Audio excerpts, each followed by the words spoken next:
Canada's Mark Carney has appeared with President Trump at the White House, and there were at times tetchy exchanges over tariffs and over Mr. Trump's repeated calls for Canada to become the 51st state of the US. Sarah Smith reports now. Well, if I may, as you know from real estate, there are some places that are never for sale. That's true. We're sitting in one right now, Buckingham Palace, that you visited as well. That's true. And having met with the owners of Canada over the course of the campaign. When you get rid of that artificially drawn line, somebody drew that line many years ago with like a ruler, just a straight line right across the top of the country. When you look at that beautiful formation when it's together, I'm a very artistic person. But when I looked at that beautiful situation, Prime Minister Mark Carney is heading into critical negotiations with the U.S. administration on trade and defense. Recent months have seen increased tensions as Washington raised tariffs on Canadian steel, aluminum, and industrial products, creating challenges for exporters and raising questions about the future of the USMCA trade agreement set for review in 2026. The timing is significant. These aren't routine diplomatic meetings. They're happening as both countries reassess their economic and security priorities. For Canada, the challenge is maintaining its independence while managing its most important bilateral relationship. An unexpected trade strategy. Instead of imposing retaliatory tariffs, Canada did something surprising. It lowered some of its own tariffs on goods covered by USMCA. This move positions Canada as the reasonable party following international rules, while making it harder for the U.S. to justify further escalation. The strategy is built on a simple reality. Canada and the U.S. need each other. Canada is the top export market for 36 American states. Meanwhile, the U.S. depends on Canadian supplies of oil, electricity, and over 30 strategic minerals essential for defense manufacturing. Many American refineries are specifically configured to process Canadian oil, and several northeastern states rely on Canadian hydroelectric power during peak demand. North American manufacturing is deeply integrated. Automotive parts, aerospace components, and electronics cross the border multiple times during production.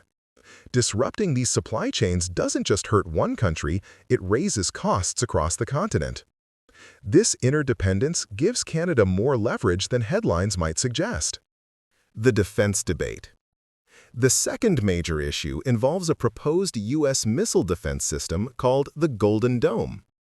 Initial estimates put the cost at $175 billion, though independent analysts suggest the real figure could reach $1 to $3 trillion given the scale and technological challenges involved. For context, Israel's Iron Dome protects roughly 22,000 square kilometers. North America spans over 24 million square kilometers. The technology doesn't scale easily, and proven solutions for protecting such a vast area don't yet exist. The proposal came with unusual pressure, including suggestions that Canada should simply join the U.S. to receive protection automatically.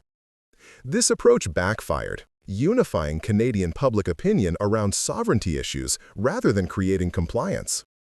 Canada's position is straightforward. It's willing to discuss enhanced defense cooperation through NORAD, the existing bilateral structure that has worked since 1958.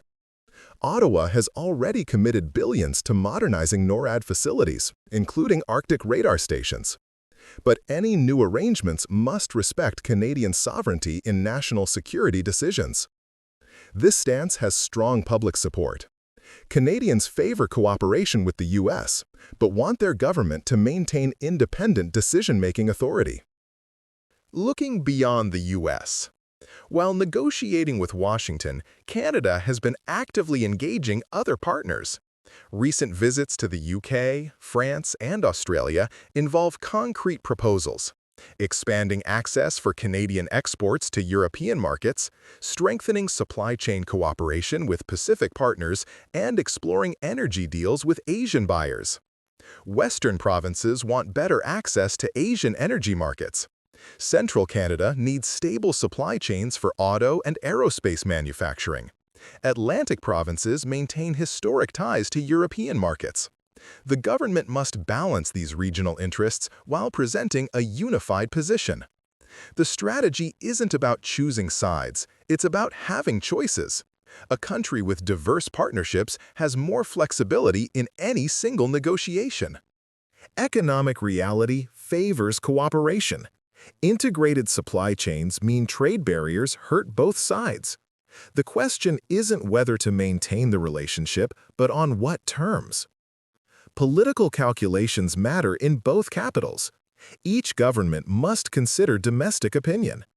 In Canada, any perception of compromising sovereignty carries political costs. Global trends are shifting. The post-pandemic world has made supply chain resilience a priority, and countries are diversifying their dependencies. Technical realities impose constraints. You can't quickly reconfigure refineries or replace decades of integrated manufacturing overnight. These practical limitations create natural incentives for stability. Canada's approach is pragmatic. Negotiate where possible, stand firm on core principles. This isn't stubbornness, it's recognition that some concessions would be politically unsustainable domestically. History suggests both sides will eventually find workable solutions. Previous disputes over softwood lumber, dairy, and other trade issues eventually found resolution, even when tensions ran high. The current tensions are real, but they're happening within a framework of deep interdependence that neither side can easily walk away from. Geography, shared security interests, and economic ties create strong incentives for partnership. Early signs suggest Canada is in a stronger position than many assumed, not because of aggressive posturing, but because of quiet preparation and clear understanding of mutual dependencies. The decision to lower tariffs rather than escalate, the focus on NORAD rather than unproven new systems, and the cultivation of alternative partnerships all reflect a strategy based on patience and leverage. The outcome will set the tone for North American relations for years to come. Whether it results in renewed partnership or continued tension depends on both sides' willingness to recognize that in deeply integrated economies, the goal isn't winning. It's finding arrangements both can live with. History suggests both sides will eventually find workable solutions. Previous disputes over softwood lumber, dairy, and other trade issues eventually found resolution, even when tensions ran high. The current tensions are real, but they're happening within a framework of deep interdependence that neither side can easily walk away from. Geography, shared security interests, and economic ties create strong incentives for partnership. Early signs suggest Canada is in a stronger position than many assumed, not because of aggressive posturing, but because of quiet preparation and clear understanding of mutual dependencies. The decision to lower tariffs rather than escalate, the focus on NORAD rather than unproven new systems, and the cultivation of alternative partnerships all reflect a strategy based on patience and leverage. The outcome will set the tone for North American relations for years to come. Whether it results in renewed partnership or continued tension depends on both sides' willingness to recognize that in deeply integrated economies, the goal isn't winning. It's finding arrangements both can live with.